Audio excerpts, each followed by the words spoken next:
Yes, baby, I'm here. So, I make a DIY, what do you call this one? This is the, I'm growing, guys. By the way, we are here in our garden. It's been hot, okay? I am thinking to make the vertical garden squash. So I have some mesh. This is like a green one. So look at that. They will go off there over there. So they will have many fruits. So this is a bottle gourd, guys. I have plenty of vine. We have different kind of squash and fruits here. So by the way, guys, I just make some space here for the, I grow the potato, the sweet potato from the root.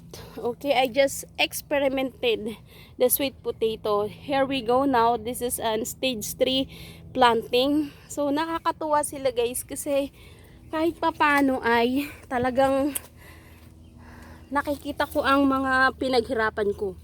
So anyway, in this area, guys, this is a seedling. This is the seedling for the this is a tangerine, tangelo. So I just cover like this, guys. It's kind of like a clever idea, you know, to protect them from the sun, okay? Because it's so hot, like in the noon time like this, we need to protect them. So we have some okras here in this area. So as we can see, guys, we have plenty of seeds. So what I'm trying to see here, guys, is I'm not stopping any, you know, like for example, I give you an overview is the, I search about the sweet potato is about 100, let's say 120 days. 20 days from this time, let's say day 1, today, I just planted that 3 days ago. Let's say today, we will harvest October 15. That's day 120. Let's have some allowance of time. So that's, are we going to garden here the different kind of sweet potato. So in 120 days, guys, I will expect that I will have a harvest of sweet potato. But not only that, because I have plenty of different kind of vegetable here, like squash, different kind of squash, and like for example the herbs. This is a Thai Italian basil, and we have also some sweet basil and Thai basil. It's so very smell, you know, it smells good. So in this area is my spicy. So I have also some cilantro over there in the other side. Baby, come here, anak. It's too hot. Babes, that's enough. My son is over there. He's only 2 years old. He's very excellent in gardening like mommy. So in this area here, guys, we have some different kind of things here. We have some watermelon, some tomato, and a different kind of squash too. So I have, basically I have 1, 2, 3, 4, 5 section in my garden. So in this year, I am trying to grow a different kind of variety of vegetables and spice. Because before, 3 years ago, I just mostly planted the tomato. I have plenty of tomato last year, but this time I have many varieties of vegetable, like this one here. Over there is, as you can see over there, is the vine, you know. And then here the overhead, this one like this is the, we can grow also in the top like the squash. And then I'm planning in this side, I am going to plant the string beans. So string beans is go vertically. So we have plenty of harvest soon before winter. And after that, we do process our goods or our produce to put in the freezer, because in time of winter we have some Filipino vegetable.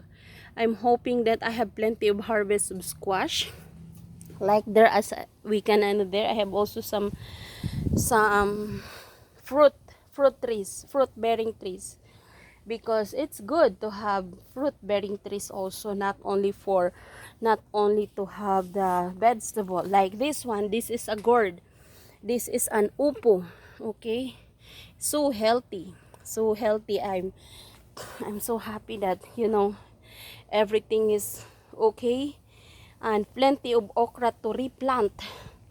So I think okra is about 90 days, so I can plant them in the pots or in the ground. It's either. So I'm so excited. This is a cucumber. You know, I'm hoping that everything will be fine.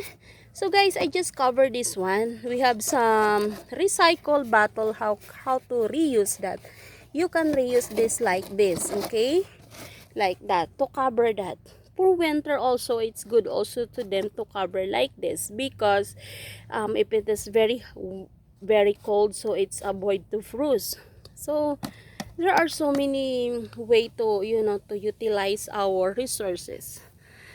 So I'm just hoping that before the end of this year that I have a recycle of the vegetable. Like I'm not expecting about the kale, guys, because you know I have plenty of harvest.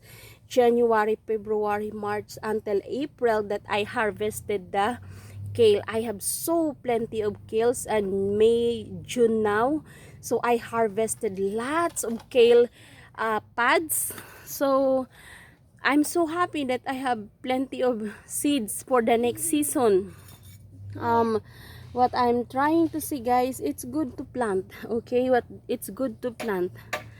Like for example, the craft in my kitchen, I'm not going to throw that. I'm not throwing that anywhere. I recycle that to compost and to fertilize, to dissolve here. And sometimes I bury that. No, nililibing ko sila, guys, kasi it's better, you know, it's good to have an organic fertilizer. I didn't put any fertilizer. I put only the, what do you call, sometimes the miracle soil. It's to conditioner for my other soil, because mostly of this soil is very rich already. This is not a commercial soil, okay? This is very rich and dense. Okay, this is mixed. So this is very good. This is healthy, and healthy soil produce the healthy vegetable that's produced. Okay, so nakakatuwa lang siya, guys. Yes. So this is the, tingnan natin, oh. Ito ay mga ano siya, guys. One day pag available ko yung mga ano, this is a navel orange. Okay, this is from the it's already rotten before, but you know, this is it. They produce a lot and have plenty of papaya seeds. So hopefully I have already a papaya. I planted papaya. I have some mango. I have some jackfruit. I am so excited, guys. Hopefully it will be fruit 8 years from now, if the Lord willing, and He can give me a fruitful and a fullest life. Mag-i-enjoy ako sa aking mga tanim. Actually, hindi lang naman yan para sa akin, guys. It's not only for myself, but for my children and their children. Kaya ako nagtatanim kasi I'm thinking for their future. Okay? It's good to plant. Because if you plant, over there? that's the squash and tomato. What's that something over there? Which one? Over there. The squash, the onion. Onion? Yep. So, nakakatuwa sila, guys, kasi para yung mga seeds inaalagaan, taking care, because you know, I taking care them from the beginning. Tapos nakikita ko sila na bumubunga sila, guys. Ganyan yung kanilang ano, guys, nagpo-prosper. Nakakatuwa sila. At saka nakita ko pala dito is maganda pala yung ano, yung corn na iano. Anak, wag ka dyan. Maganda pala yung corn na iano, guys, na ilagay sa paligid. Onion? Nakakatuwa. What's that Over there. That's the onion, that's the beans, that's the corn, and the eggplant, apple, 2 varieties of apples, and we have some peaches. Of course, we have 7 variety of squash, the big squash, the acorn, spaghetti squash, and we have also the Korean squash. And what else? We have some zucchini squash. What else? Huh? Which one? The garden? The garden. Do you like plant garden? Yeah, over there. Yeah? So we have also some guava. So we have so many things here and also some... Ay, baby, no. Okay, do not get... Ay, guys, ito pala ay... Hindi... Ito ay gourd, okay? Huwag mong gagalawin, baby, kasi that's for my mommy's plants, okay? Yeah, huwag ka magkaganon kasi baka maano ka. Sit down, baby, okay? Be good. So, ganyan yung mga pananim namin dito, guys. At may mga herbs tayo. Our herbs. Over there. Where? That's... I don't know. We have some peppermint. Yes, one. Yes. This is the peppermint, anak. Okay? No, do not pick the onion flower, okay? Don't do that.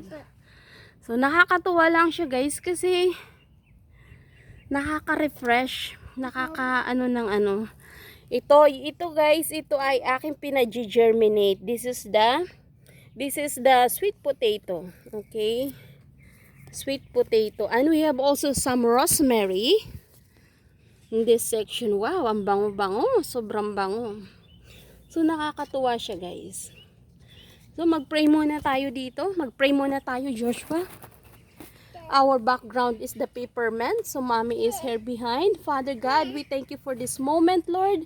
Thank you, Lord, for giving us energy and ability, Father God. Thank you for giving us the talent and ability to plant. Lord, Father God, that we trust you with all our heart, not lean with our understanding, but all the way we will acknowledge with you. Father God, we thank you for everything. Bless us today, the day forward. Give us the happy weekend, Father God. Rejuvenate my body, rejuvenate my soul, my spirit, Lord, Father God. I want always to be connected with you, Lord, Father God, and I thank you, Jesus. Lord, maraming salamat, Lord, sa mga bagay na pinapakita mo sa amin. Pinapakita mo sa akin, sa aking family.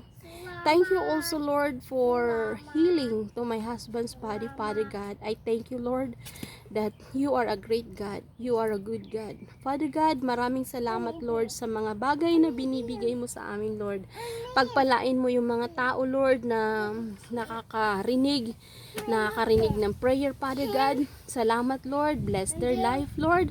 Maraming salamat, Lord, sa aking mga kaibigan dito sa Whitey Word. Bless their heart, Father God. Give them the spirit of patience and the spirit of understanding. Father God, we thank you, Lord, for everything. In Jesus' name, amen and amen. Mommy, give me that. Which one, baby? That one. That one. Yeah. Go to the doctor 11/2/57. And the doctor said we don't have anything on file for you.